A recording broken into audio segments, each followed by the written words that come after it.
Hi, everyone. Welcome to this episode of Let's Get Tender, Money Conversations That Matter. I'm your host, Marlene Elizabeth. What's your earliest memory of money? How old were you?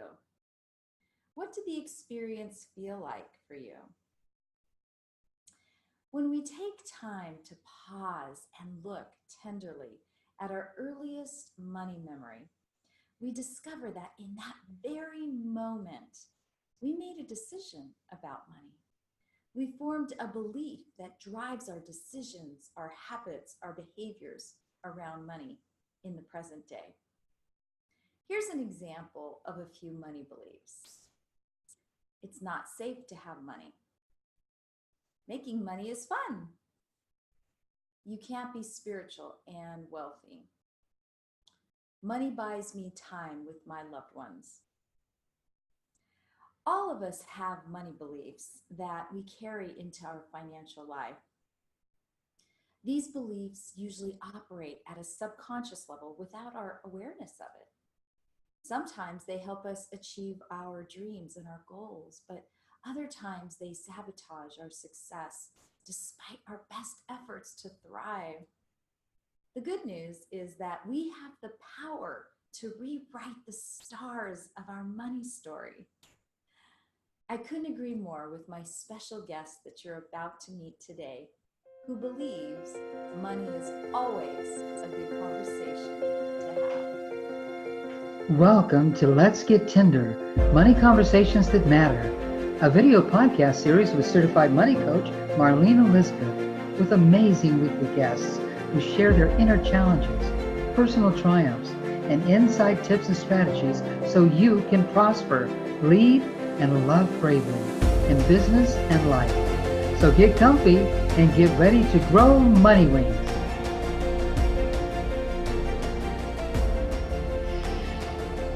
Hi, everyone. Welcome back. My name is Marlene Elizabeth. I'm the founder of MONEYWINGS and the author of the new book, MONEYWINGS: Unfolding Your Financial Potential One Brave Feather at a Time. I'm a certified money coach and a mompreneur, and I'm so excited to have this wonderful opportunity to have a money conversation with Bonnie Bonadeo. Yay! Hi, everybody. Hi, Bonnie. Thank you so much for taking time out of your day today to be with us. I'm excited to be here. Money's always a good conversation to have. You bet. You bet. Absolutely. Yes. And before we dive in, I want to just give you a real short little bio here, give you a little background of Bonnie's story. So Bonnie has presented and trained thousands of people to become better leaders, managers, speakers, and salespeople by helping them uncover and discover their true selves so they can lead from their authentic brand. Love that. She is president and founder of the Beauty Agents, Speaker Bureau and Education Company. She earned her business management and entrepreneurship certification from USC. And Bonnie is all about connecting you to you. So she's graced the cover of Salon Today in 2015 as top coach and consultant, and she was named 2013 Enterprising Women. She's also been mentioned in Cosmopolitan, Oprah's O Magazine, the New York Times, and Forbes. She's considered the go-to expert in all facets of the beauty industry and is an international best-selling co-author of her book, Success in Beauty: The Secrets to Effortless Fulfillment and Happiness. And her own radio show, Beauty Inside and Out, is on the Voice America Network, and it's attracted 50,000 listeners with 100,000 downloads. So amazing, amazing, Bonnie. It's unbelievable. Yeah. A lot of hard work, though. Absolutely, absolutely, right. Well, I just wanted to, again, just thank you so much for being here and love to dive into a heartfelt money conversation. And I know one of the questions that I just love to learn about other people is, what's your first earliest memory of money? I know, for me, I just, I remember I was 5 and my grandmother decided to make me a dress. And for me, that experience of going out and shopping for all the supplies and just having that special attention all on me just felt very special. And somehow I connect that to my earliest money memory, because we were shopping and you know, she was pulling out her wallet and it just felt very special. So what's your earliest money memory? You know, it was quite the opposite there, but my mother was in the hospital with my baby brother that had just been born. So my father took us to the grocery store and said, you know, go pick out a dinner. So it was like a TV dinner. This was a big night, you know, mother wasn't there to cook. And go pick out anything you want to eat for dinner. And then you can have, you know, pick out a treat as well.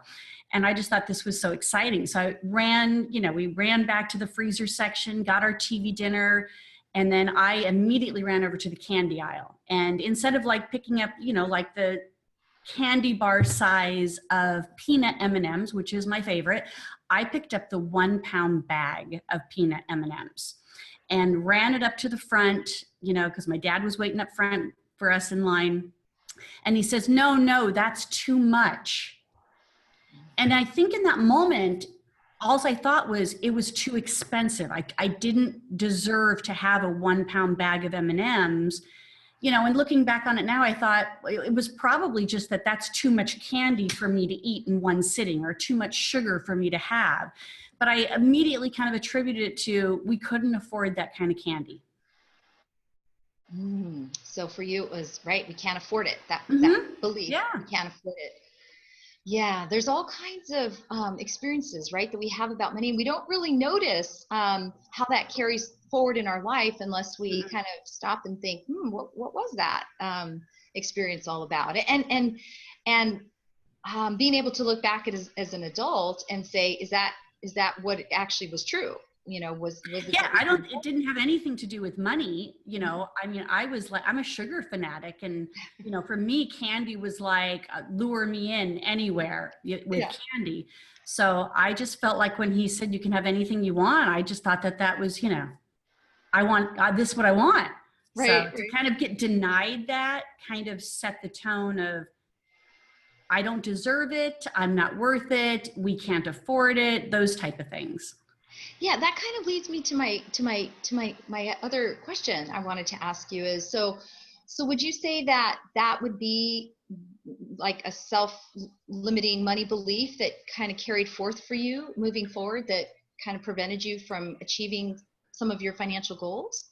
I think so, to some degree, because it wasn't that we ever lacked money or that we were ever considered to be poor. Like, I never considered any of my upbringing to be poor, but it was conservative. You know, be conservative. And I think that was really kind of the path I went through. I could see that there was an ability to achieve money and gain money and earn money, but it was, you had to be conservative with it. And that's not necessarily a bad thing, right? That's, no. It's really important to respect it and to, and you can really reach your goals. But in your case, you know, this thing of, or this aspect of this belief of, you know, maybe I can't afford it, or that could kind of trip you up a little bit in what you need to provide for your needs. So what kind of brave action steps did you take to start trying to turn that around? I guess the first was just becoming aware of it, right? That you even had that belief that was maybe getting in your way, right? Yeah, and I think for me, it was the desire to have it. I had the desire to have money and earn money at a very early age. So I knew that it wasn't somebody telling me I couldn't have my 1 pound bag of M&Ms. It was, hey, I'm gonna make money and get my own 1 pound bag of M&Ms. So I had that strong desire to be able to do just that, and started working at a really early age and started saving money and then knowing what I could spend money on. And that all made it worthwhile to me. And even getting into my adult life of being able to start really producing high levels of income at a very young age was great. It was really the transition for me is when I started my own business. And I had to start selling myself is where my new set of struggles came in. Absolutely. That's a very common challenge that we have as, I know we're both mamapreneurs, and yeah, it's one thing to sell another person and to get behind another person and cheerlead another person, but to get to be that person that we're sharing with other people, and the things that come up around that. And yet, as a business owner, needing to really make sure that we have a good handle on that, in terms of how we present ourselves in the world, that it's just so key. Our relationship to money is huge, right? It was kind of the turning point for me, because I was very successful in sales and educational roles and marketing roles that I took on. But boy, I tell you what, my self-worth was shaken to the core when I started my own business and I had to discover how to sell myself. And that was probably my second biggest brave action that I did, was to really learn the elements of branding myself, which is what I spend a lot of my time doing now with my clients, is helping them to create that brand, helping them with those marketing pieces to be able to support them in that sell of self, because we're very uncomfortable doing that. Oh, absolutely. Absolutely. So then what belief do you now hold true about money that helps to empower you in your business? Well, that's a great question, Marlene. And honestly, I didn't have a relationship with money. So I had it, I knew it would come. I didn't worry about it too much because I knew that would show up when I really needed it.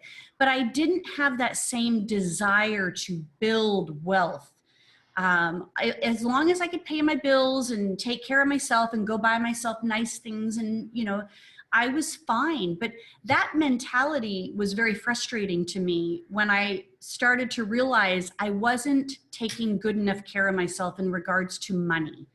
And so, of course, I hired a money coach, and her name is Marlene, and it's you, because I wanted to figure out a different conversation. I wanted to figure out what were those pieces that were holding me back. And why was all of a sudden my self-worth of accumulating success attached to money so difficult? And, just like anybody's story, when you are kind of put on the spot, and the recession was one of those things that put me, and I know a lot of other people, on the spot, it was really hard to build myself back up again. So my relationship with money was, I don't really need you. I don't want to build it up. You just go away anyway. Or what's the point?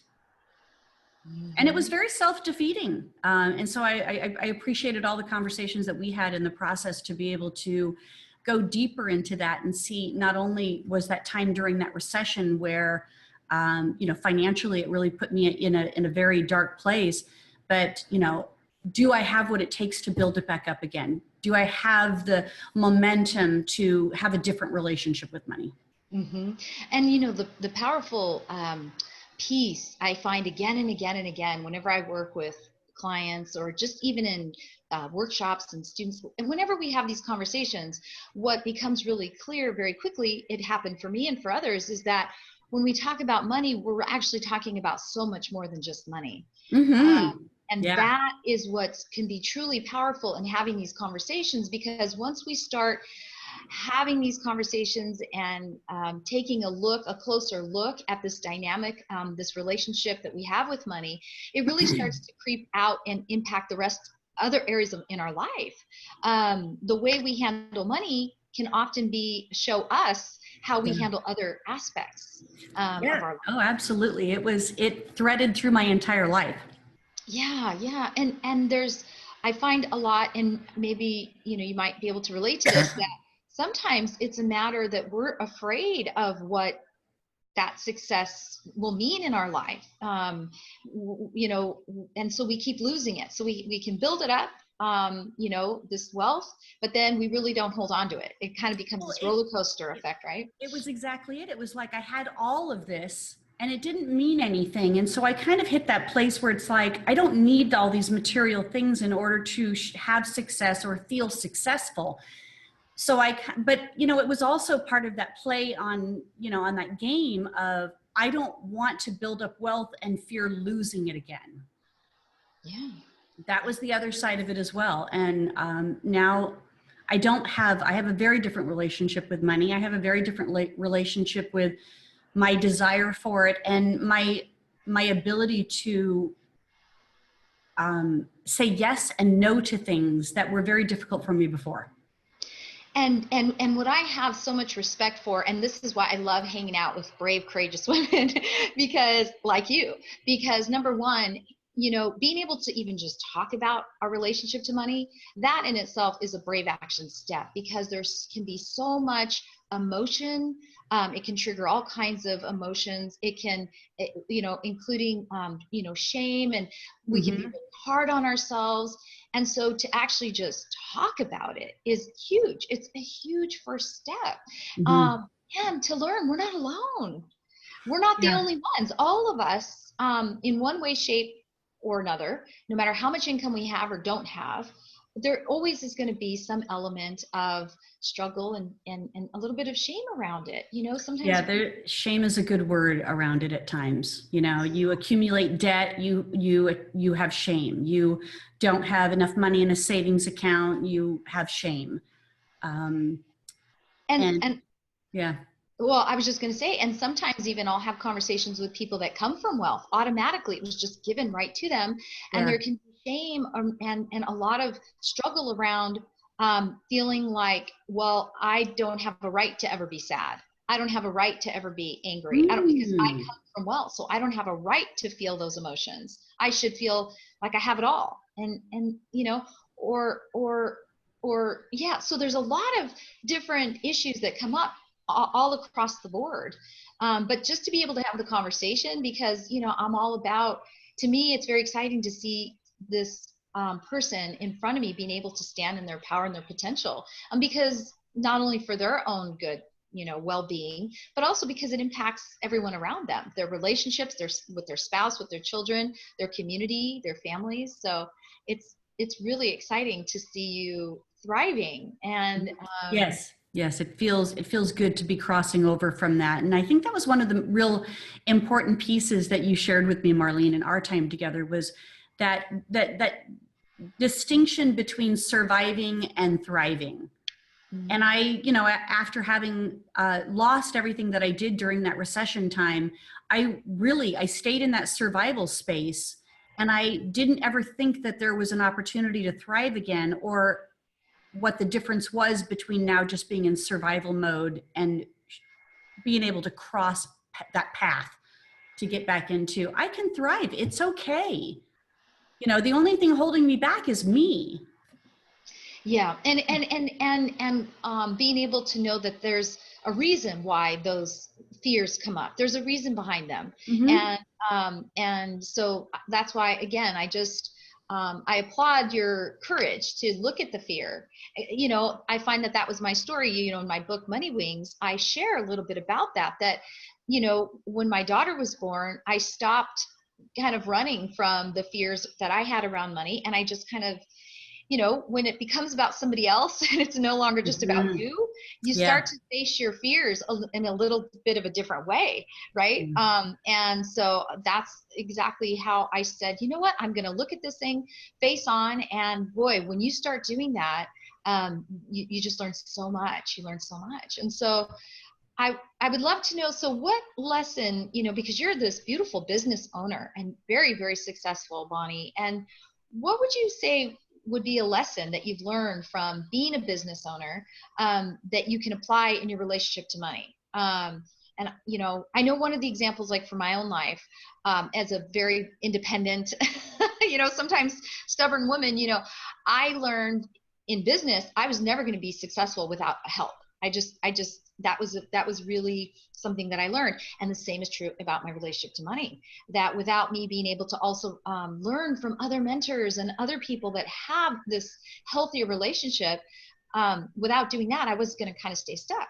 So for me, it was just knowing that, I need some support around this, and it's okay. Yeah. I get that part of it. I think that that surviving to thriving mode was a big lesson for me, but really just trusting that I can ask for what I am worth. Mhm. And I know that men don't have some of the same issues in regards to this self-regard, in that asking for what they're worth, going in and asking for a raise with their boss, being able to accumulate more wealth and everything. I think as women, we do struggle a little bit more with asking for our worth and stepping up in regards to our own expertise, our experience, our contribution that we're providing. And I think that's a big lesson. And I think it's going to be a lifelong lesson for me, is to always value and not be afraid to ask for that. I mean, what are they going to do? They're going to say yes, woohoo, or they're going to say no, and I'm no better off or worse off than I was before. And I've really gained an enormous amount of confidence in that area. Yes. And, and I feel that it can be so much, well, it can be easier to go through that when we're connected somehow with other colleagues and other women that are doing the same kind of work, or we're, and we can kind of all sometimes powwow together and say, okay, yeah, I'm not alone. And it's just part of it. And of course too, the stronger that our own understanding is about our strengths and our value that we bring to the world, the less we are impacted. We don't take it as personally anymore. Right. Yeah. It doesn't. Yeah. So as we wrap up, Bonnie, this has been a fantastic conversation with you. What would you say that you wished, now that you've learned what's true about money today, what do you wish that you would have known, when you first started business? What do you wish you would have known about money that you now know today? I think it's really looking at, what is that gift that you have as an individual? What's that gift you bring forth? Because it's less about the products and the services that you're offering, and it's more about who you are in relation to that contribution. And that's really this piece of trusting yourself. I wanted to be the girl and hid behind the curtain and have my company kind of be this exposed business, but the truth is it's me. And I was afraid to put myself out there. So now I've kind of crossed over. I put myself out there a lot more. People are very connected to who I am and what I'm doing. And that's the impact that I'm making now. Not the product or services that I'm offering, but me as a company. But you, exactly. What greater gift could the world have than just you, Bonnie Bonadeo? And everybody has that special gift that they can bring forth. Absolutely. Absolutely. Well, Bonnie, it's been such a pleasure talking with you and learning with you and even growing in my own relationship to money with you. So thank you so much. And where can people find you if they'd like to continue this conversation with you? You know what? You can find me at BonnieBonadeo.com. So BonnieBonadeo.com, and everything's on my website, and opportunities to be able to connect directly with me or get scheduled right into my calendar. You can find it. Awesome. Great. Thanks again, Bonnie. Thank you.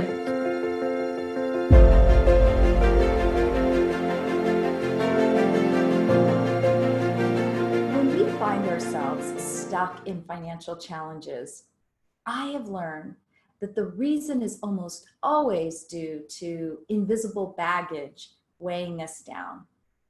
By this, I mean beliefs that we carry in our subconscious mind that often sabotage our financial success. It's so important, therefore, to invest time in learning what you truly believe about money in order for your financial dream to come true. In chapter 2 of my book, MONEYWINGS, I share one of my favorite exercises to help clients uncover their limiting money beliefs. I call this exercise Number Story. I designed Number Story after the experience of looking at my own numbers in a unique way, which quickly and powerfully illuminated my limiting money beliefs. By recalling numbers from the earliest years of my life to my current financial life, I discovered that the numbers told a money story. Here's how Number Story works. The first step is that you list and describe 3 to 5 key experiences, moments in your life, positive experiences that brought you joy.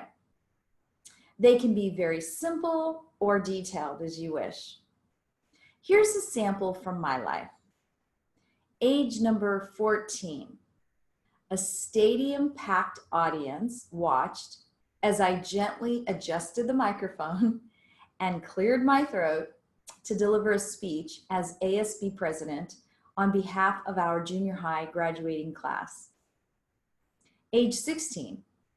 The highway stretched out miles before us as my high school friend and I fearlessly drove 9.5 hours from California to Utah over spring break to experience my first snow ski lesson. Age number 19. The jumbo jet sailed smoothly through the clouds as I flew alone 3,000 miles away from home to Washington, D.C., excited to begin an internship I'd earned then with U.S. Congressman Leon Panetta. More often than not, you'll discover, as I did, that the age numbers from the earliest times in your life say a whole lot about your authentic, true nature and your zone of genius that contributes to your overall success in life. So the second step after you list those experiences is to notice what these experiences reveal about your natural positive gifts and strengths. Write those down in a sentence that begins with, I am. Then notice how it makes you feel to hear these belief statements about yourself. So in my case, my tender experiences in my young teens that I just shared revealed that I'm confident, independent, smart, and strong. With arms wide open, I positively embrace life with promise, adventure, opportunity, and possibility for growth. I feel liberated and joyful expressing these words about myself. Let me tell you something just never added up. I always wondered, why did my financial numbers tell a different tale compared to the strengths and the shinier parts of the rest of my story? Perhaps your own number story is telling a different story too, that doesn't align with your positive strengths. If so, move on to step number 3 in the number story, which is to gently, compassionately, and honestly start unfolding your money story, one brave feather at a time. So I want you to remember that unfolding your money story is very tender work. Forgiveness and extra self-care are very, very important. Doing money work can sometimes leave us feeling overwhelmed, anxious, or stuck. When that happens, I want you to just simply pause. Pay attention to your body and your emotions and allow space to express your feelings, your thoughts, and even the physical sensations you may be having in your body. But keep returning to your money story as you are able. There's no right or wrong way to do this step. The most important practice is being gentle with yourself as possible, as much as possible. In my case, I earned not 1, but 2 college degrees from really excellent schools. I lived young and single in great health with a deep faith in God, supportive family and friends, and with a courageous spirit. Yet I constantly struggled living paycheck to paycheck. None of it made any sense. I found myself stuck on an endless merry-go-round of accumulating credit card debt, then paying it off and racking it all up again. My self-esteem really suffered, and money shame started creeping in. No matter how much I knew to avoid overdrafts and late fees, I'd still find them slipping onto my accounts anyway. Frustrated, I'd avoid looking at my bank statements, or I'd simply just leave them unopened. I'd keep saying to myself that I should know better, I should do better. Other times, I just felt so lost, I'd call out to the universe and I'd ask God, where was I when you gave out the money wings? You know, strong women tend not to reach out for help. And here's a tip: smart women do. So, because at that time I had trouble reaching out for help, I'd avoid money conversations like bees in a garden. I'd distract and bury myself in loads of work, telling myself, oh, it'll all sort itself out somehow, some way, someday. Eventually, without noticing, I got used to living a life of hiding my eyes away from all that hurt around my money challenges. Before I knew it, years of valuable energy were spent quietly carrying my broken financial wings alone. Until one day, from inside my own body, a miracle arrived. My daughter. Her beautiful life helped me to have courage and helped me to creatively break through my fears and my doubts, renewing my faith and overcome my financial struggles. You can find the complete number story exercise and learn more about transforming your relationship to money in my new book, Money Wings, Unfolding Your Financial Potential, One Brave Feather at a Time. It's available on Amazon and it's coming soon to Barnes & Noble this fall. Thank you so much for joining me.